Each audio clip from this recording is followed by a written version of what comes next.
Баршаңызға сәлем достар, әдеттегідей сіздермен түс жору каналы. Бүгінгі түс жоруымыз түсімде мылтық көрдім деп аталады.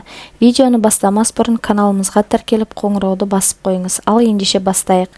Түсіңізде мылтық көрсеңіз, бір олжаға ие болатындығыңызды білдіреді. Ал егер бір аңды атып жатсаңыз, сіздің рызық несібеңіздің артатындығын білдіреді.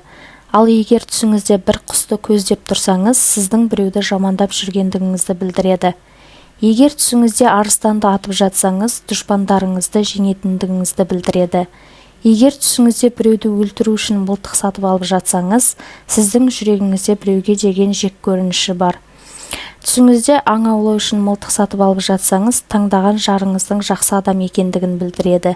Егер түсіңізде мылтықпен біреуді атып жатсаңыз, сол адаммен ұрсатындығыңызды білдіреді. Егер түсіңізде мылтықпен ұрыны атып жатсаңыз, басыңызға келе жатқан пәледен құтылатындығыңызды білдіреді. Түсіңізде мылтықпен жыртқыш аңды атып жатсаңыз, өміріңізде болып жатқан қиыншылықтарды жеңіп шығатындығыңызды білдіреді. Бойдақ қыз түсінде мылтық көрсе, ол қыздың мейірімді екендігін білдіреді. Егер тұрмыстағы ел түсінде мылтық көрсе, күйеуінің жақсы екендігін білдіреді. Түсіңізде бір беделді адам сізге мылтық сыйлап жатса, адамдар арасында үлкен беделге ие болатындығыңызды білдіреді. Егер түсіңізде қайтыс болған адам сізге мылтық беріп жатса, сіздің жақсы адам екендігіңізді білдіреді.